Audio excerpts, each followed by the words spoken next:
Hey folks, this is Tim Fasano. I wanted to go live after the premiere video. I'm still getting over bronchitis. It was amazing that I was even able to move around like I did yesterday out in the woods. Spent many hours editing the video, putting it together. I wanted to keep it around 12 minutes. I don't want to bore people to death. I had 45 minutes worth of material that I could have easily have put up, but I'm not that much of an egomaniac that I think that everybody and their brother would be watching it. And I really like some of the comments from the live chat. It encouraged me to know that there was actually, at one point, 15 people watching. Now, how cool is that? Ed Powers, hope you're feeling better. I am, but it's a slow process. It just, there's some kind of mutated strain of something I got 3-4 weeks ago. I'm hanging in there. And Jeff McCall says hello from Greenville, South Carolina. Well, hello, Jeff. Glad to meet you. And I guess all you guys are Bigfoot fans, or you wouldn't be on this site. I don't really get a lot of traffic. For some reason, I've got 1,300 videos. I mean, if you look at the totality of it, I get a lot of traffic because people can look at videos that I put up 10 years ago. So I'm trying to improve the quality of what I'm doing. And now that I'm going to be retiring in 3 weeks, less than 3 weeks, I'll have time to really work hard on editing and putting things together and getting out in the field and traveling. I'll be actually able to go some places, get out and roam around and explore, which is something I'm really looking forward to. And I'm also looking forward to maybe one day, maybe getting 8 hours of sleep. That that would be great. What else we got here? David Lee, hello from Homosassa. Hello, David. Sweet Sind, Washington State. How cool is that? The Trail from Bigfoot guys, well, at least one of them was out there a couple weeks ago shooting some really awesome stuff. I mean, how great is that to be out there with all those mountains and the wild rivers with the rocks? If you live in Florida, you know how hard it is to find a rock?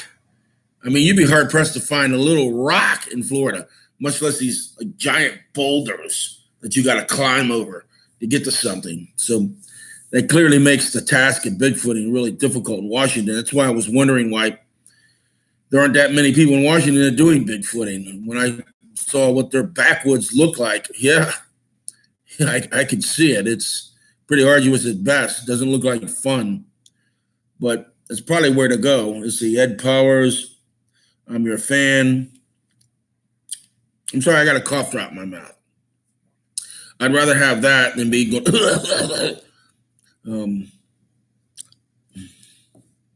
This makes me look old. Maybe it makes me look more intelligent, right? Crypto Man, how you in Bushcraft? Hello from Texas. Congratulations on your retirement. Man, thank you. These 19 days are going to seem like 190 days. Only rock here is limestone. David Lee says only rock here is limestone and coral. Yeah, I do take that back. We do have limestone. Sorry about that. You can go out to Hillsborough River, which is the biggest river I'm near, and there are certain sections of it where they do have the limestone. It's all part of how the aquifer is formed, and these rocks are primordial. They go back to the early formation of this part of the globe, but they're also porous and slippery as hell if you try to walk on them. So I don't advise any of that. Ed Reed says, you look young. Well, I appreciate it. I'm 62. I could dye my hair. That would look pretty hokey. I'm just glad at 62 that I got hair. Eric Meshling Man, I'm overwhelmed by all these people that are on here. This is really great. Thank you. Eric says, hey, Tim, if you please check out Ohio Valley Sasquatch. I'm just getting started. You could use some advice and input.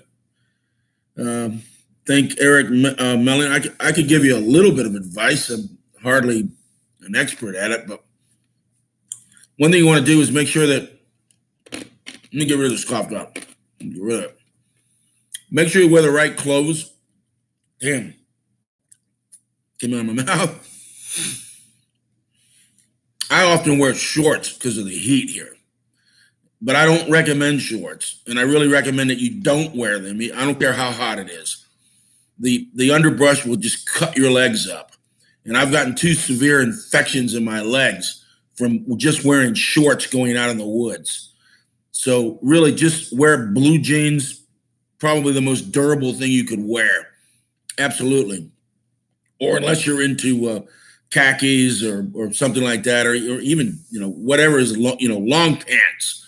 I recommend that. And if you go on the BFRO website, you can look up recent sightings in your area. And that would probably be a logical place to search because they're often in nature preserves. And they have a skin on the BFRO website there. You can actually zoom in on Google Earth, put the skin over it, and see exact locations of where these sightings were coming from. They could be Class B, Class A. And I would recommend that. It will give you a logical place to get started. And then just move, find a trail, observe, look. I've worked with researchers that it was as if their objective was to see how many miles they could put in that day. They just wanted to just move. First of all, I can't keep pace with them. And second of all, I don't think that's a very good tactic. I really don't. If you've got equipment with you, sound recorders, I believe in the stop, look, listen, and listen. Are you hearing anything? Are you feeling anything? If you look at some of the better researchers on the internet, I always look at Trail to Bigfoot. They start off, they're already miles deep into the area. They do that walking to get out there. And then once they're out there, they don't really roam around a whole lot because they really listen and they look and observe. And that's all you have to do. And be prepared to spend half a day out in the woods. But anyway, enough of that. Your last video was done very well. That's by Ed Powers. Thank you. Great production value. Appreciate it. I'm learning how to do this. That's all I can say. Druid Research Fellow from Bridgewater, Nova Scotia, Canada. Wow, we got people all over the place. David Lee, ready for hitchhikers. Hello, Tim Dean from Mississauga, Canada. I hope I pronounced that right. Well, that's the beauty of the internet. You get people from all over the place. I'm thinking if there's anything down there to scroll to. Does anybody have any specific questions or anything? What'd you think of that image that I freeze framed? You heard that knock? That came out of nowhere. I mean, you just heard me go, I think I heard a knock. I heard a knock. It wasn't I think. It was pretty clear and distinct and sounded like wood on wood. I don't know. It wasn't a woodpecker. Woodpeckers just pound away at trees. So I don't know. I showed it to George. George thinks that maybe they were in the area. There was a reason why I moved up to that line and then stopped. I really didn't go into it. Second reason is it hasn't really been cold enough yet to get rid of the snakes. The palmetto fields are where the snakes are at. I've learned that the hard way. I almost stepped on a water moccasin. That was in 2010. I mean, cottonmouth. His mouth opened up like that. It was the whitest white. It was whiter than this shirt. Whitest white I ever saw. Scared the hell out of me. And I dove back, busted up my equipment. Sue you. They'll come after you. They're pretty angry. They were born pissed off. And they protect their territory. And see if we got any questions or anything. Hello from New York. Here's a question. How often have you gone out at night to do research?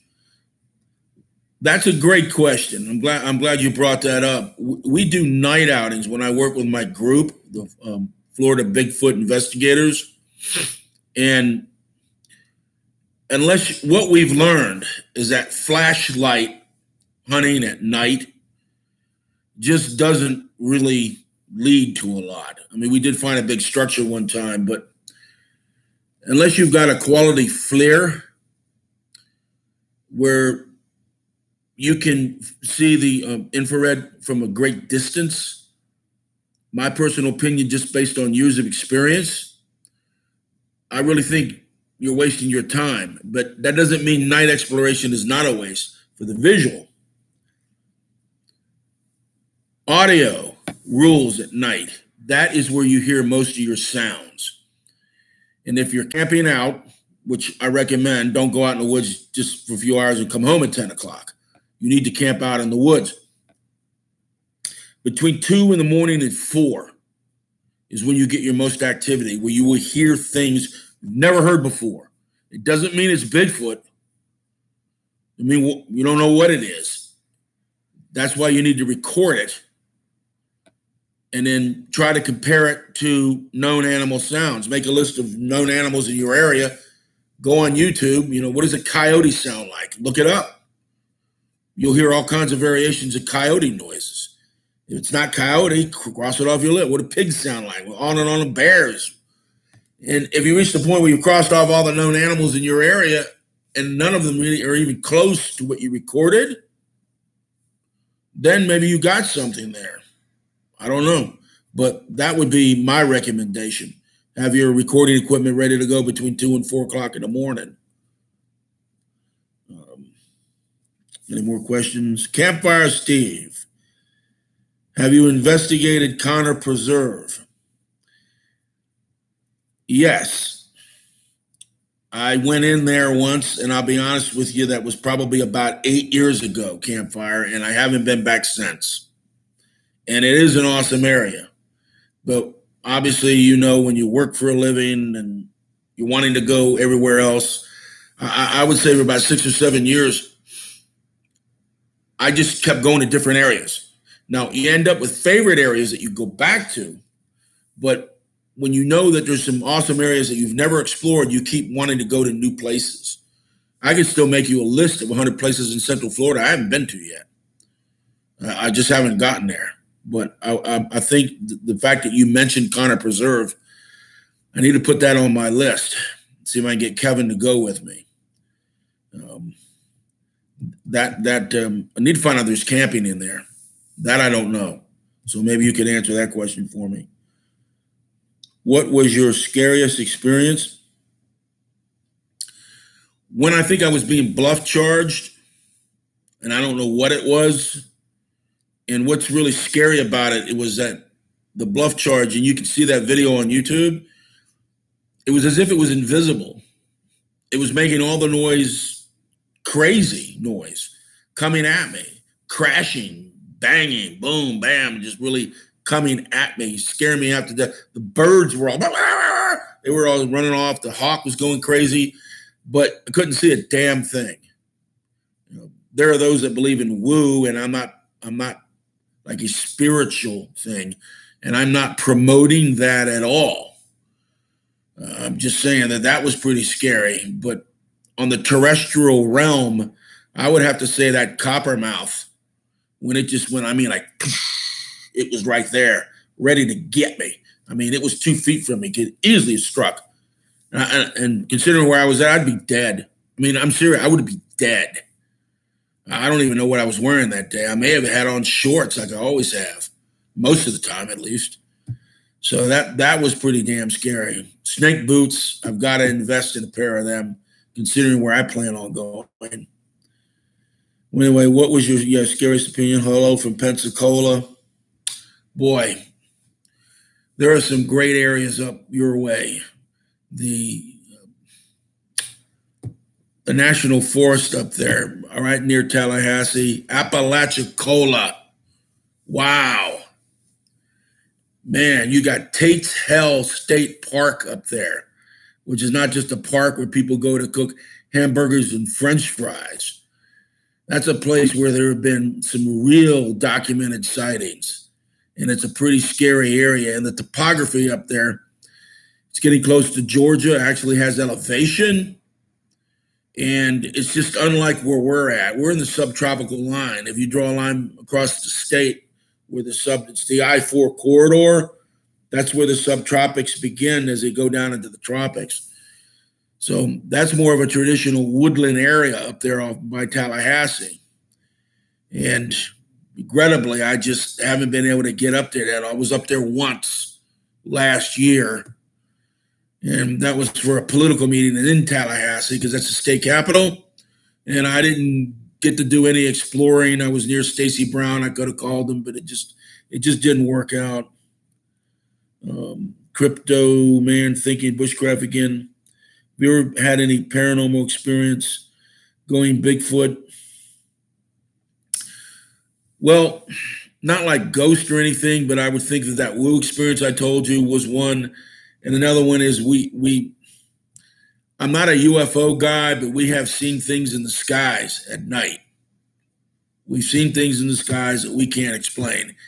And what makes it even more significant is that Kevin, who I work with, he is a licensed field representative for the MUFON, the Mutual UFO Reporting Network. And his wife, Terry, is like second in command on the national level. She's almost the head of, she's one step removed from being the president of MUFON. So they're very experienced in ufology. And Kevin and I had a sighting, what we think was a UFO the last time we were out. Unfortunately, I don't have the type of camera that could have picked that up. It's all about equipment, and that stuff costs money, and often a lot of money. But we did see it. Excuse me. Oh, Campfire Steve says campfire is closed permanently at Connor. I can't find a reason either. Sometimes they'll close these sites because of water. But I don't think that's the case right now. Excuse me. I don't think that's the case because it's been dry last month. Sorry about this.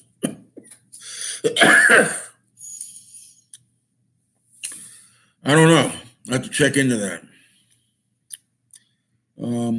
Junior Newland says, no thanks.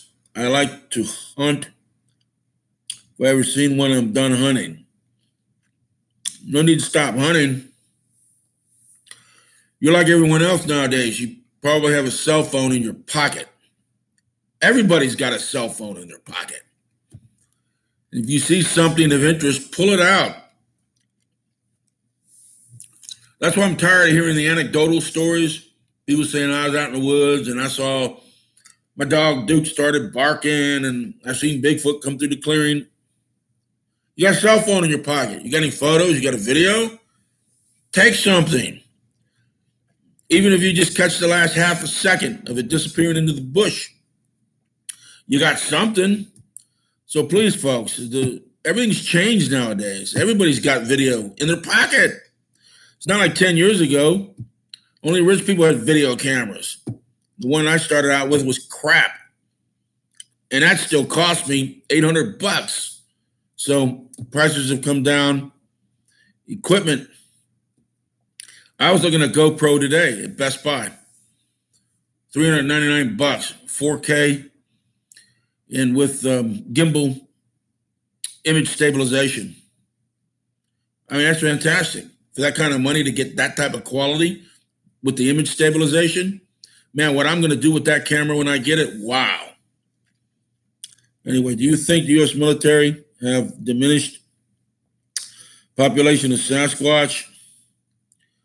No, I don't think the military has anything to do with it. I just think encroachment by population levels. But the irony of that, I mean, that sounds logical, doesn't it? Florida, for example, one of the fastest growing states there is. Subdivisions blowing up everywhere.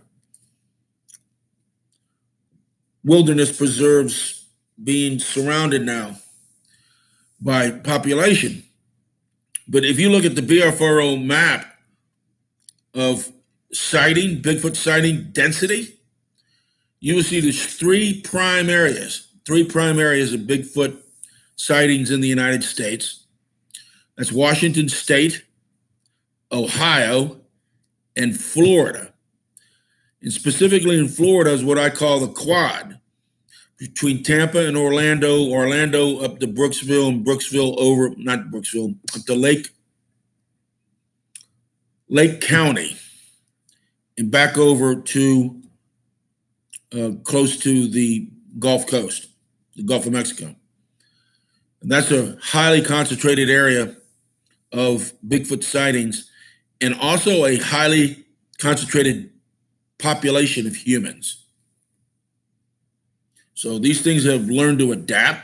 They've learned, as I said in the video, they use the power line corridors. They use what we make to their advantage. The horse trails. Horse trails to them are awesome. They go 20 miles. Why bang your way through the woods? You just take a horse trail. Makes it easy.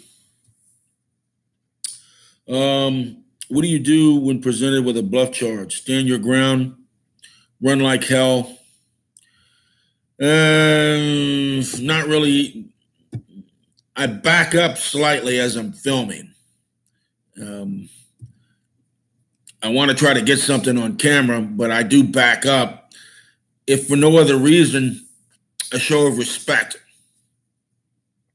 Meaning, I'm afraid of you, I respect you, but I'm not going to run from you. I'm just going to back up. Hey, you can have it, you can have it. So, all the time while the camera's rolling, though,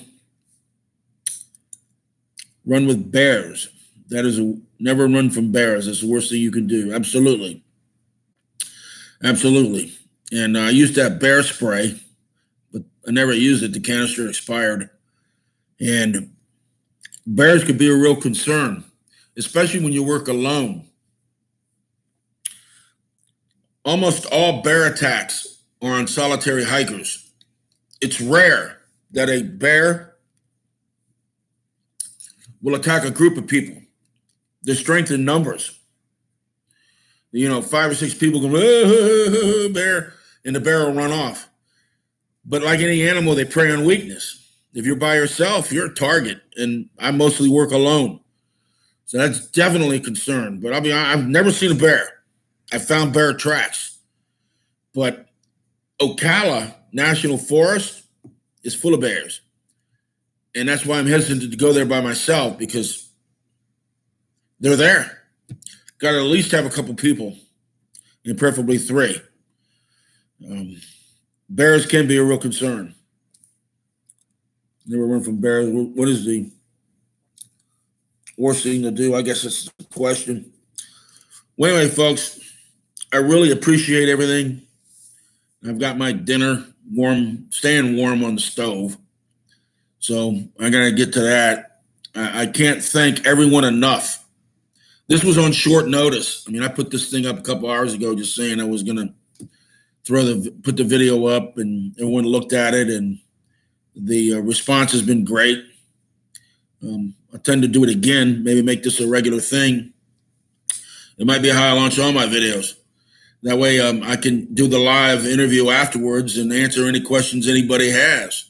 If there's anything that needs clarification or expansion on, I'd be willing to do it. And no questions off bounds. No questions off limits. I'll take any question anybody has about anything. You can even ask me about my personal life if you want. I believe in freedom of speech. You got a question? I got an answer. So we'll go with that. Oh, Hike with Mike is here. He's the one saying you never run with bears. That's the worst thing to do. Yeah. They say play dead. Well, you gotta imagine just laying there. Man, you gotta. I'd be so scared. No, I don't even think I could do that. I go out with a couple of guys, George and Kevin, and you're not really supposed to do this, but they always pack heat, and I mean some heavy artillery. So if worse came to worse, I don't want to hurt any wildlife at all. But if it is a matter of self-defense, You know, you got to do what you got to do, right?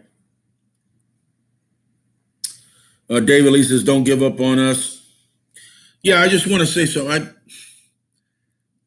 got a little depressed because of my analytics about 2 weeks ago.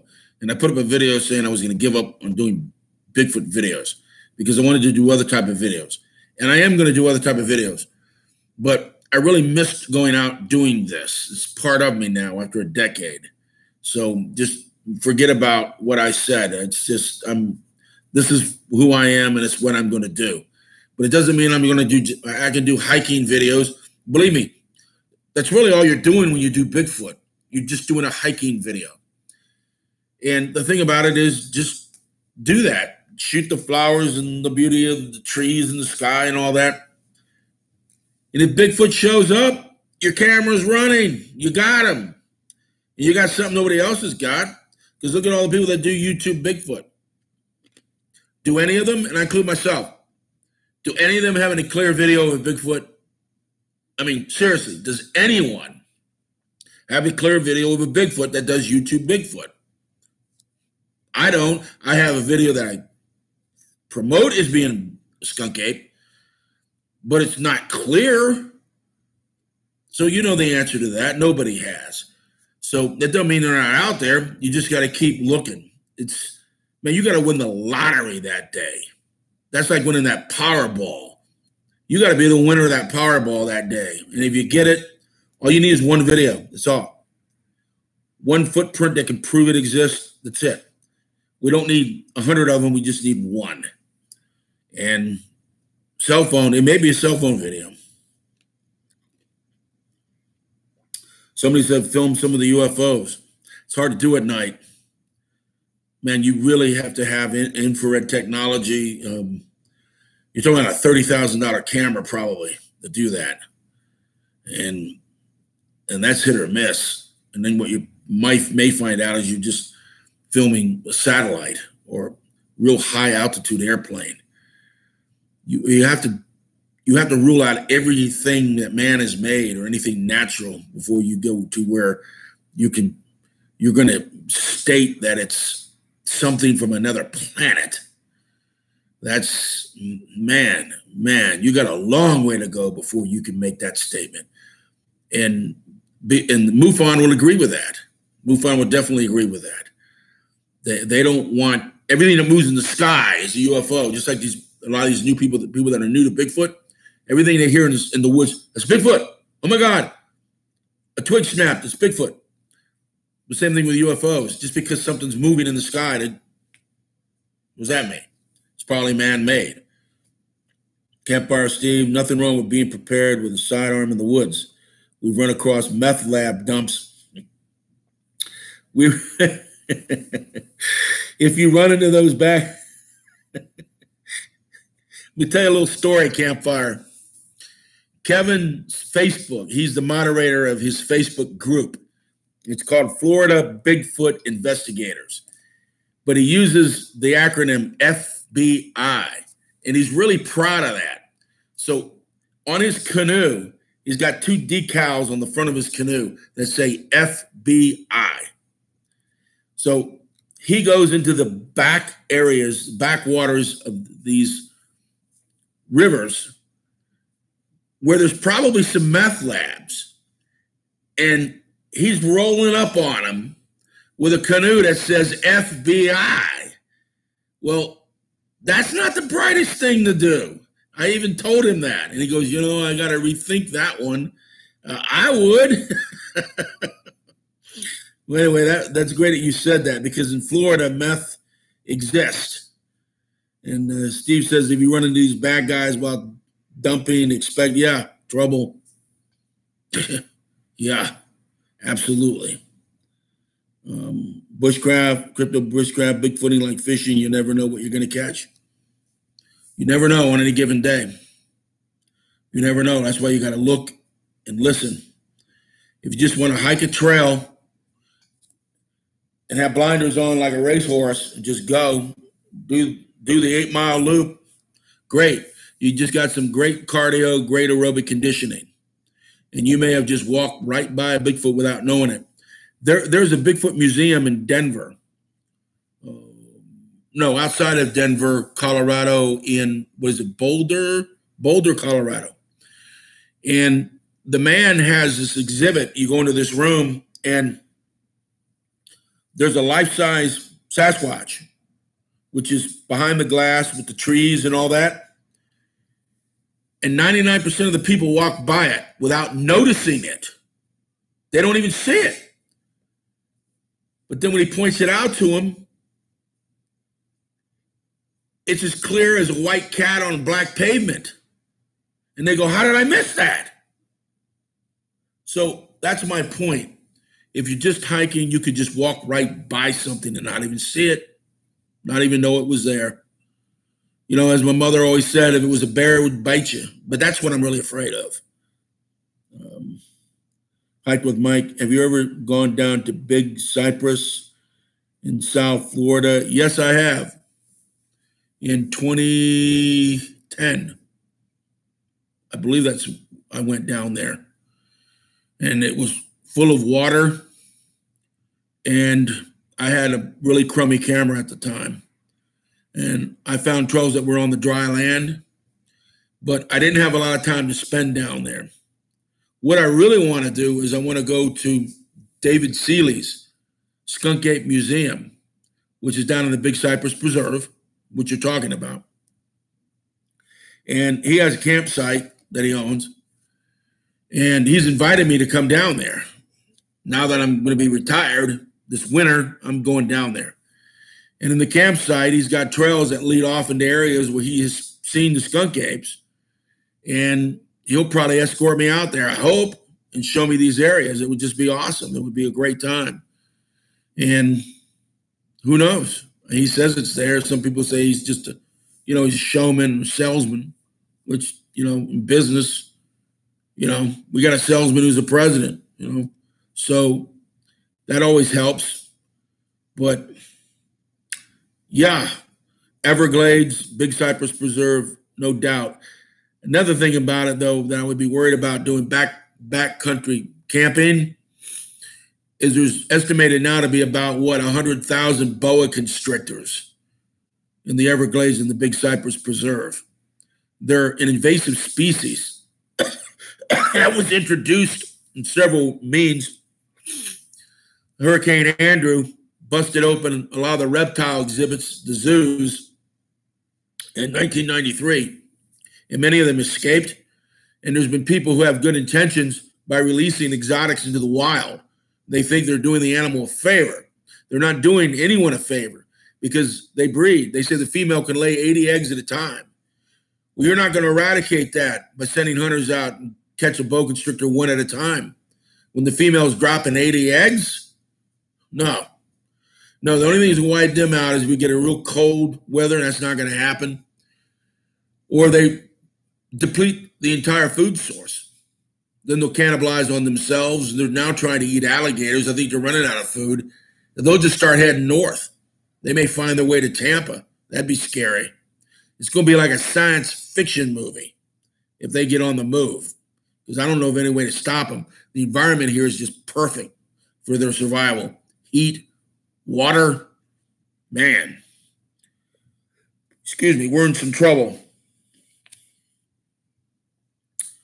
I came across walking catfish. I've never seen them, but I have seen video of it. They even have lungs, I think. Some of them have evolved or something, and they're walking and they can breathe air, and then they have gills. I have seen that. I don't know if that's true or not, but that's what I've read. Oh, it was Hike with Mike said that. I guess they do exist. Boy, I guess in a strange way, I'd like to see that and film it. Correct me if I'm wrong about having lungs. I believe that's what I did read. That's scary, especially, catfish can get really big too. Well, anyway, folks, I really appreciate it. It's getting late and I got to go. And I'm really grateful and happy to everybody that's commented here tonight. And I'm about 35 minutes into this, so I really appreciate it. Thanks a lot, folks. Have a nice night, and I'll probably by at least within the next week. Hey Tim, Crypto Reality had some walking catfish in their most recent video. So I guess they are real. They are real. They do exist. And they're in Florida. But I've never seen one. Thank God. That would freak me out, man. Anyway, folks, thank you. Appreciate it. Take care. We'll do it again. Thank you.